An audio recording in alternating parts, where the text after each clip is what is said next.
My man! Welcome to the show. How are you? Really excited as a parent and as a person of color to have our guest today. Hey, what's up, everybody? Hey, guys, it's Irfan. I am really excited to have my next guest, Saira Kabir, on the podcast today. Saira is the Vice President of Finance and Business Strategy at Affinity Health Corp here in the greater Chicago area. She made huge strides working for Affinity. When Ali, the CEO and founder, introduced me to Saira and said, hey, she'd be great to interview, I thought, well, gosh, I really want to interview the founder. But he was like, no, definitely interview Saira because you'll be kind of blown away by her background. And I had an initial conversation with you, Saira, and after hearing a little bit about your journey and your background, I was like, okay, Ali was right. I don't want to interview him. I want to interview you. If you can just maybe share with me how you ended up at Affinity and your role, that would be, I think, a huge trait because I really enjoyed it when you first shared it with me. So first and foremost, thank you so much, Irfan, for giving me this opportunity. I mean, it's amazing. It feels great, honestly. Well, my journey's been like a roller coaster ride, if I may say so myself. It's been across the continents, a diversified work experience over 20 years. And a lot of people at times start raising their eyebrows on that. When did you start? When you were 10. I would like to say that, but no. God has been very kind, I must say. I studied finance, worked in multinational banks across the border, across the world, I should say, working in banking, financial institutions, moving towards media, a completely different genre, completely different industry. A lot of people were surprised when I did that. Worked for a significant number of years, did my own morning show there, and then moved here for family reasons in the United States, and kind of started afresh, to be very honest. Just needed a foot in the door, believed in myself, had faith. And as I always like to say to my kids as well, there are multiple times in life when you will need to take that leap of faith because that's all you've got. Nothing is in our control. So that's when you just have that faith, believe in yourself and take it. And God's my witness. You work hard and you reach where you do. So let's just walk through that. Let's take me back to back then. And you graduated and now you're faced with this decision. What do I do? So immediately I think, morning show. So I understand. Let me just walk you through it. So my family, my parents have always been very supportive. Even when I was in high school and when I had to select what path I wanted to take in my career, what subjects I had to choose. My dad never influenced me, and he always said, whatever you like.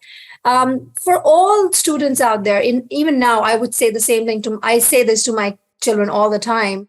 Sometimes we just want to do certain things or choose certain subjects just because it sounds cool at that age, or just because we think it's going to make us a lot of money.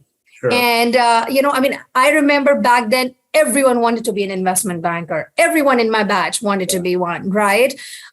So I think instead of that, we need to start counseling our youth to explore what their real interest is, not money, but what their real interest is, what doesn't feel like work. Right. It is very important to identify that. And that is only possible if they explore different options at that age, in their college, in their education. When they try different subjects, they will be good at some, they will not be so good at other things, and they will realize what's working, what's not.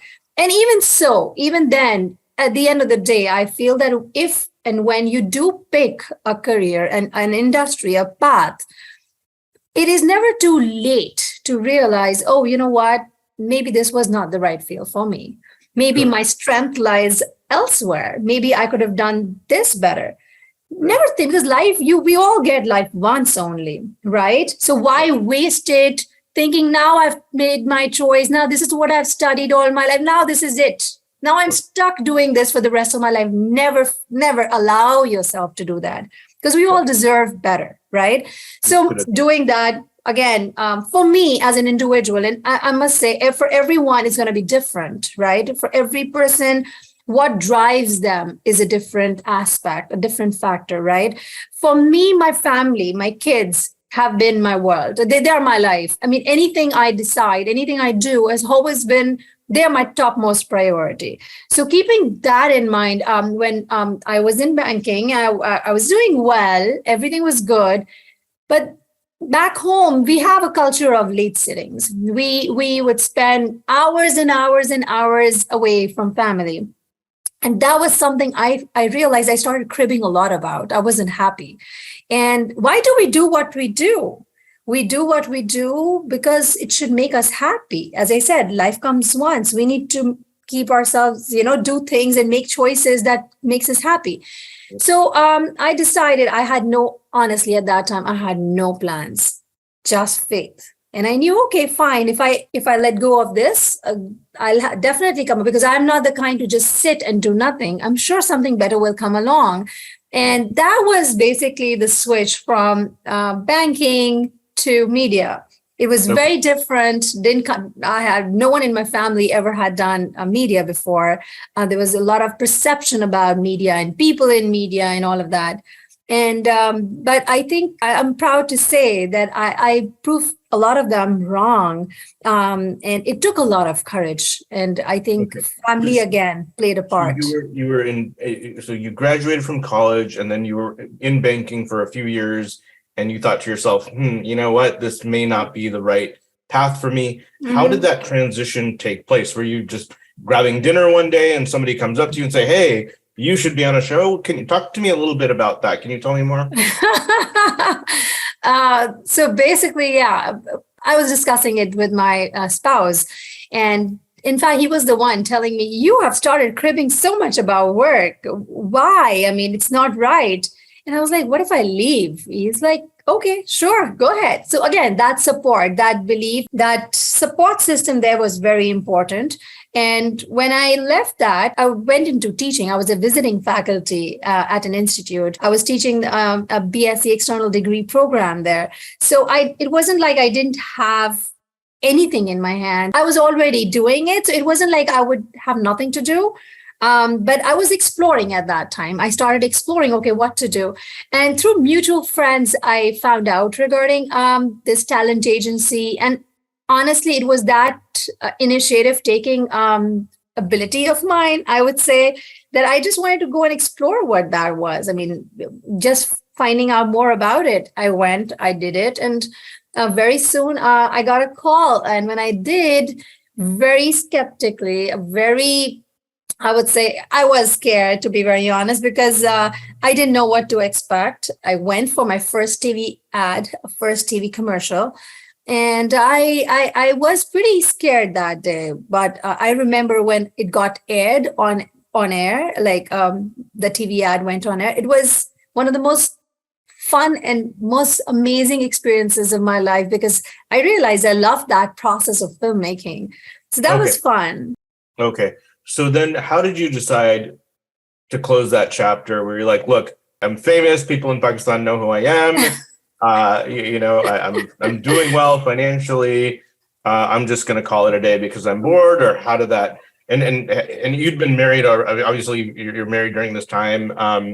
And you've had kids, I'm assuming, during this time? I've got 3, yes, Irfan. So, of course, I mean, we had an opportunity to move here for our kids' better future, to provide them a better quality life. And of course, everyone back home would want to do that for their kids, right? And we got lucky, we got the opportunity, and we availed it. It was a very conscious decision. It wasn't an easy one. It still is not, but we took it knowing very well the impact it's going to have on our kids in the future, our generation to come. So, yeah, I mean, I would imagine that is, when you're doing well in a country like Pakistan, things can be very easy. You don't have to try very hard at that point. You got access to the best schools there. Mm-hmm. You got a driver, a cook, a nanny, and everything that anyone would want to have a very sort of I don't know if lavish is the right word, but a very It is true. comfortable lifestyle. It And is. so, It is. It and so is. It I was think, one of the more difficult things, to be honest, when I came in and moved here initially, and I was like, "Oh my God, I don't have any support system here now."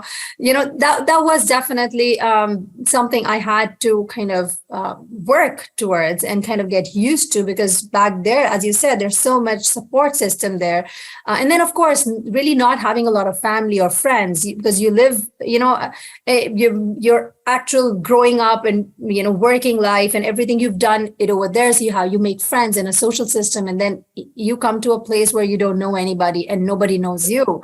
So I think as we grow older, even that becomes a challenge for many. Like it's difficult meeting people or making friends or that social network, social system, right?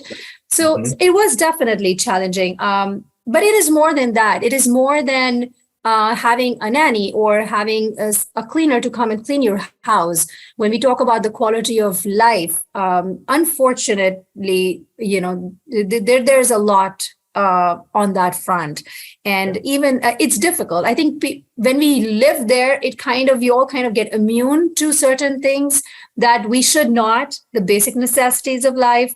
But when I moved here, I realized what that was. And now we're so spoiled, making sure we have electricity all the time and the little things which we all take for granted. And we know it and we appreciate, because me and my kids, we just moved recently. I mean, 4 or 5 years is not a big deal, right? Yeah. However, I keep telling people that we keep complaining about healthcare here or security here or other issues or crime here.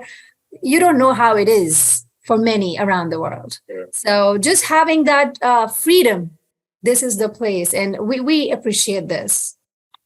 That's really interesting. When I see people who are comfortable in other countries and they come here, there's a few things, there's a few different routes that they experience. Number one, you clearly have a spirit about you that's very adventurous. You don't seem like you're someone who's afraid to get their hands dirty. You're not afraid of work. And so there's certainly that crowd. There's also the crowd that come here and then they're expecting, maybe streets paved with gold or whatever.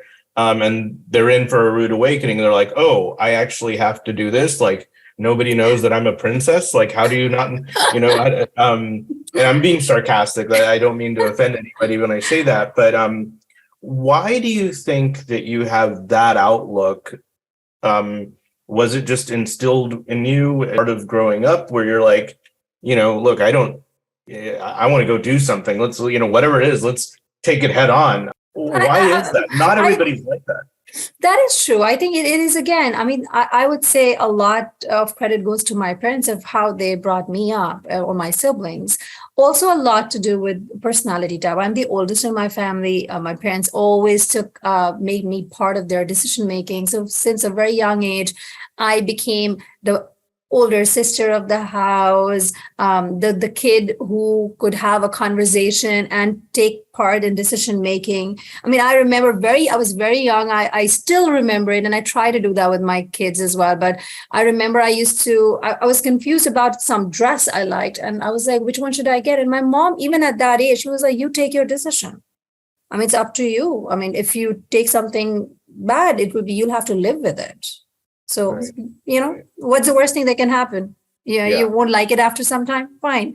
But what I'm just saying is that just giving that freedom to choose, to take decisions, to then believe in yourself and then live with that. Yeah.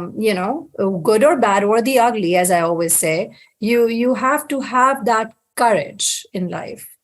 When you are going through these sort of chapters in your life, like going into finance and then making the switch and then deciding to come to America, do you feel anxiety, or are you more like, let's do it and I'm ready to, or is it just a mixture? It would be wrong to say that there was no anxiety. There always is. There is anxiety even if you're going for an interview. If you take any decision of your life, because it has an impact not only on you but your whole life, your family, the quality of your life, what you want out of it, right? So there's always that level of anxiety. However, I like to do my homework, Irfan. No matter what I do, I need to be prepared. I need to know what to expect. So even when I remember when I used to do my morning shows, and there's a cultural thing that people would normally just hand the cue cards to the host at the very end. I didn't like that. I wanted to know who will be on my show before, like at least a day prior. So I would sit at home and know who they are. I need to know their names. I need to know what they do, because I would take it as disrespect if you call someone on your show and you don't know anything about them.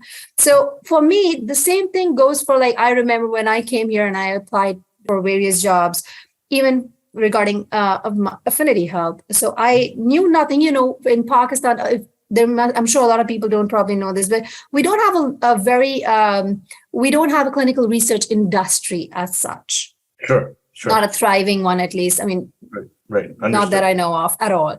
So when I heard about a clinical research site, and I had no idea what that was. So I started searching up.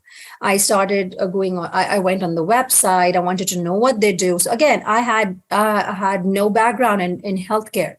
And then when I went for my interview, I think I spoke to Ali, the president. I asked him a lot of questions, as many questions probably he had for me. I had a lot of questions. And I think we had several follow-up interviews. And at the end of it, when I did join, he did ask me, he said, "You think you can do it?" And it was a starting position. And I knew that I was like kind of really restarting everything, my entire career again. What didn't worry me was, as I said, that leap of faith and the belief in myself, knowing that I needed a foot in the door and I would learn. Now you know me, Irfan, you know that I'm not scared to work hard. I used to work 18-hour days. I used to, and not because I was required to, but because I was doing my homework.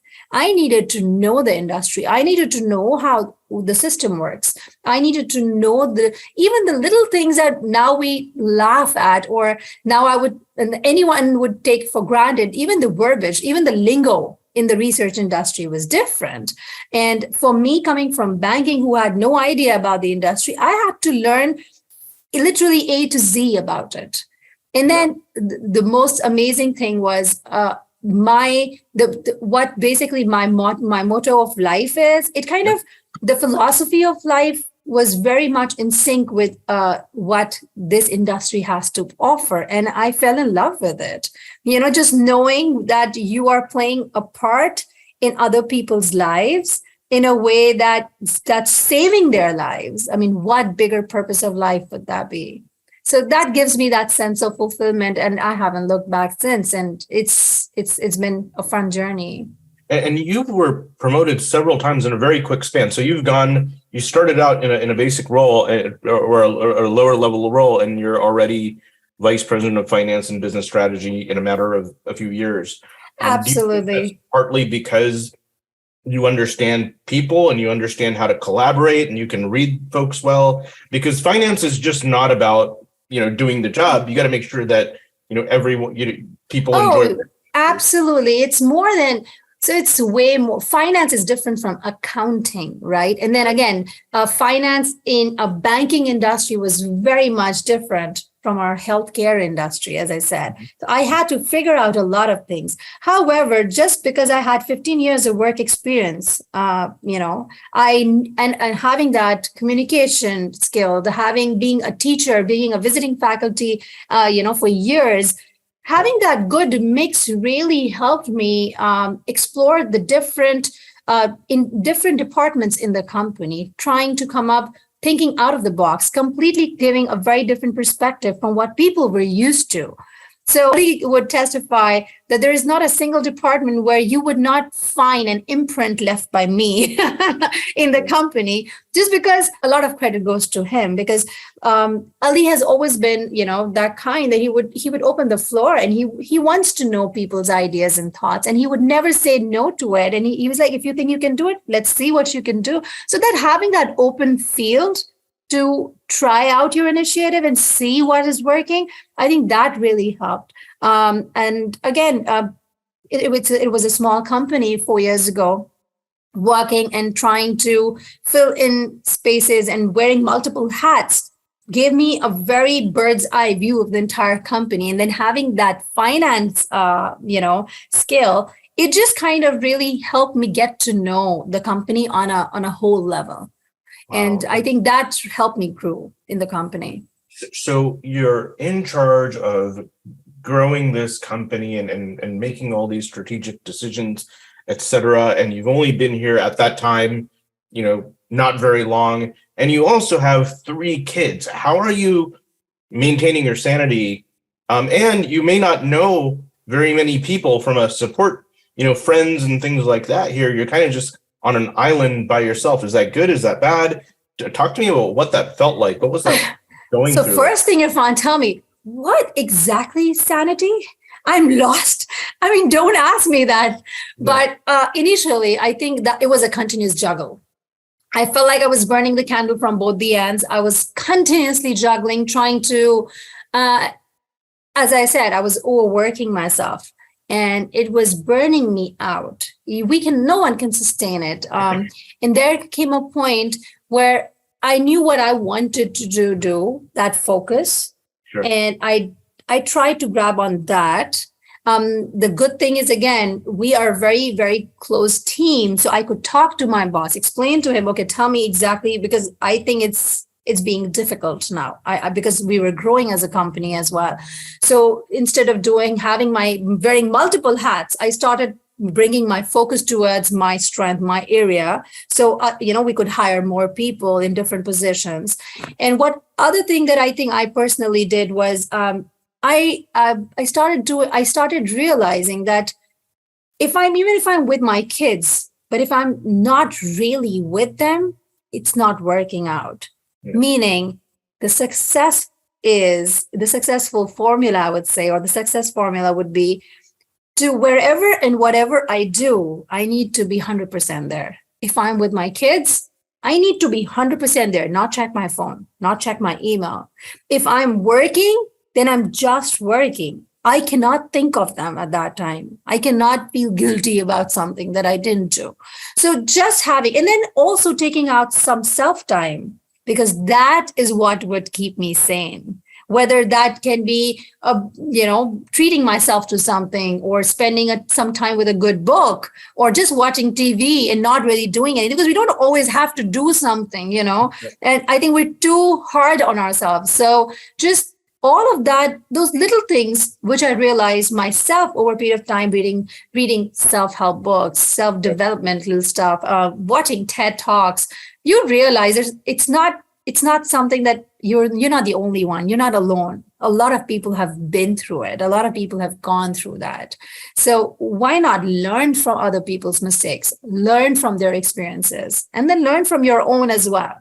So that keeps me sane. I mean, I think if you ask me today, I feel like I have it figured out. I mean, I know when to stop work.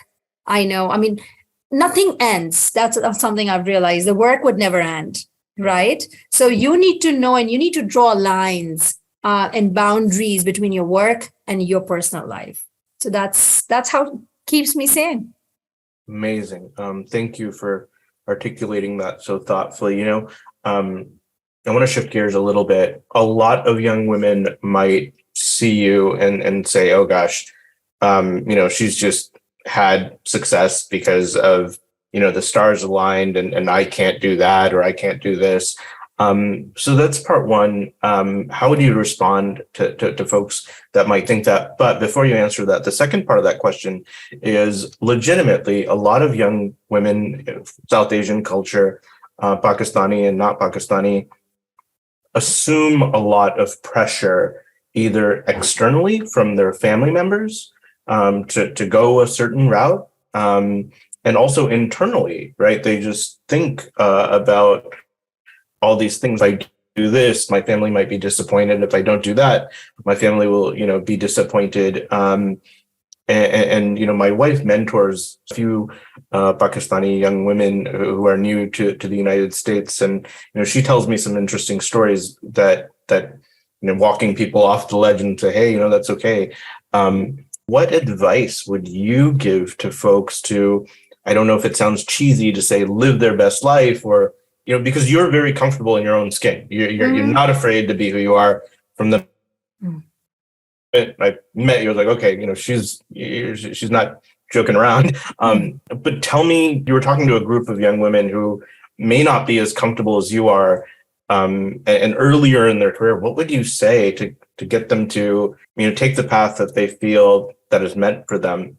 Absolutely. So it's a very multifaceted question, if I may say so. And where we come from, the cultural angle is very important. This is a question a lot of people used to ask me even back when I was doing my show, or when I would go on training sessions, or, a lot of people say, you've been lucky. You got to do what you wanted to do. Our parents would not allow us to do this, or my husband would not allow me to do this, or my mother-in-law would not allow me to do certain things. So coming from that kind of a background, that cultural understanding, I just feel one thing. And I think this is like a rule of thumb that every girl should. Sometimes we use all these nonsense as an excuse for ourselves as well. So the first step, I would say, is to really ask yourself, what are you passionate about? Are you truly passionate about this? Let's say you want to do makeup. You want to join a makeup industry, or you want to dance, or you want to do anything. You want to do anything you want to do just because you think you want to do. How do you know that you really want to do that? How passionate are you? Because anything you do without passion you would not have the ability to fight for it. It wouldn't come from your heart, right? 100%. So first thing, determine what you're passionate about truly. Once you have that, then you need to, I would never say to all the girls out there in part of our society or culture or otherwise to rebel. We never stand alone. We are part of our families. So I would never say, forget about what your dad is saying. Forget about what your mom's saying. No, we can never do that. Otherwise, you may end up doing something, but you would not truly be happy, right? You are part of a system. So not the entire world, not your extended family, but your parents, your parents first and foremost, or your spouse. I think that is one rule you should always take into account, their consideration. If they're getting upset about something, how would you be happy? How would your home life be otherwise? It's how you then stand up for yourself and explain to them and convince them and prove to them that you really want that. Mm-hmm. And if they truly love you, which your parents would definitely love you, there's no question about it, they will understand. If they say, and I believe that it may sound a little cheesy, but we're all energy, right? We are all energy. And if you truly want something really bad enough, really, life has a way of making it for you. It is true. So you just need to keep asking, like the power of prayers. You keep asking. Oh my God, like my son, I never wanted to get him his car, and he kept bugging me so much day and night. Every moment, I think I was seeing his dream car everywhere. He ended up getting it. What I'm just saying is,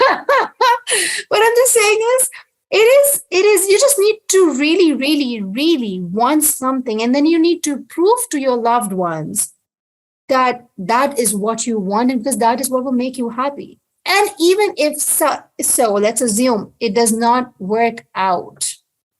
Mm-hmm. You then find a compromise somewhere in between. Mm-hmm.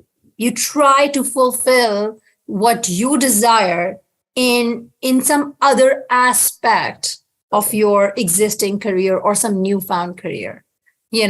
For example, let's say you want to be a banker and your family does not want you to be a banker. You have studied, you're a teacher in a school, but you wanted to be a banker all your life. But somewhere in between, maybe you can end up getting into corporate training, start your own company, maybe start going to banks and be a trainer there. Maybe. So some middle ground somewhere where you can kind of take that passion out and improve it and maybe make your own path. And one very important thing, Irfan, sometimes they say we suffer a lot in our imagination, and we truly do in real life. We assume a lot without having anything on ground. So we assume the worst, and then we think that it's not going to happen, and it's not going to happen. And we wire our brains to think it's not going to happen, then it does not happen. Right. Instead, we need to understand, and we need to say, it can happen. It will happen. I will work towards it. And you will see things work out. Things will work out. I really thought your response was insightful when you talked about, it's not, if there's something that you want to do, don't just go out and rebel. I think there's this assumption, like you talked about, when this is what I want to do. My parents probably won't want me to do that. So you know what? I'm just going to run away and, do whatever. And in some cultures, maybe that's sort of the norm. But I think, you're almost talking from a very family focused, holistic standpoint that, hey, look, there's other people in your life that care about you, that love you. So instead of instantly, taking this adversarial stance to be opposite sides of the table, let's have a positive conversation. We're all energy, so we can have that positive energy and get sincere advice and hopefully come to either a compromise or a conclusion, or you might find that they're, super excited for you to do whatever you want. So it's such a great, mature, thoughtful, and positive way to go about it. It's very logically based too. It's not like this instant sort of extreme emotional gut reaction. So that's super great. So let's shift gears again. Talk to me a little bit about Affinity Healthcare and what you're doing. Talk to me a little bit about that. I know you guys work with some big clients. What are Affinity's plans? Where do you fit into that? And what are you excited about? Yes, we are evaluating where we stand and where we want to go. We have some big plans coming up just as we speak, especially since, clinical research itself has grown so much over the past, I would say, couple of years, especially after COVID, because now everyone understands it. Those who had no idea what it was, even they know what it is. And they also understand the true need and benefit of these clinical trials. So I personally feel as the industry is growing, everyone, every part, every stakeholder is going to grow because there's a lot that needs to be done. I was talking to some friends of mine the other day, and I was telling them, we were not prepared for the COVID-19 pandemic. Right. And I'm afraid to say, but we are still not prepared for any future pandemics. So there's a lot of work that is required. And honestly, at this particular point in time, there's just so much to do, so much we have to do. And hence, we're taking more projects in 2023 onwards. We want to grow, we want to increase our site presence, and so on and so forth. Awesome. What keeps you up at night? Anything? I mean, what are you worried about? I personally feel, Irfan, nothing is worth my good night's sleep. Nothing. Yeah, nothing should keep me up at night, especially not work. I think our work, what we do, it's sacred. So it should bring me peace and comfort. It should be challenging. It should keep me on my toes. It should make me happy. But I should not lose sleep over it. Because if I'm losing sleep over it, then I need to change my job. You know what I mean? It's not worth it. And as far as other facets of our lives are concerned, whether it's personal, whether it's family life, all of that should bring you peace and harmony.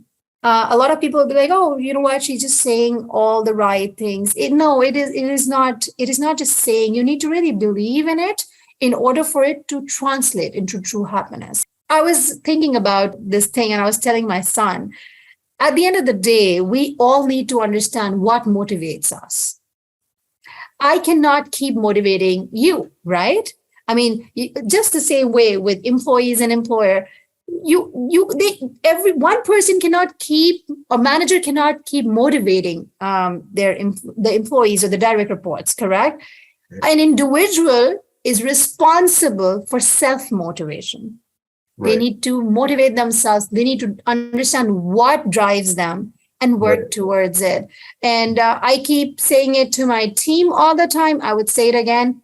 Work like you own the company, because the dedication and commitment you are able to give then, it's a completely different thing. Not one day did I think, oh, you know what, it's not my company. You know, when you take it like that, when you take that ownership, then you give it your all. And that's when it translates into work, you know, and that's where how you grow. And so, yeah, that's my 2 cents. Awesome. Well, listen, Saira, I could talk to you all day long. Likewise. It's so great. You know, you have a way of, I think, just connecting with people that's just very authentic and very sincere. So it's definitely a pleasure having you and just having you share some of these life lessons. And clearly, you know, you've done a lot in your career. And I think it's going to be useful to a lot of people to hear some of your advice and strategy. So thank you very, very much. Appreciate it. Thank you so much, Irfan. Just ending it, I just have one little message for everyone, all my listeners out there, that no matter what you do, even youngsters, students, or people who end up switching jobs or switching industries, switching careers, it's not what you do that defines you. Always remember that. It's how you do it that defines you. So no matter what you do, no matter where you are, no matter what part of this world you are in, it's how you do it, because that's what defines you. Saying that, thank you so much. Thank you for calling me on your show. All right, Saira Kabir.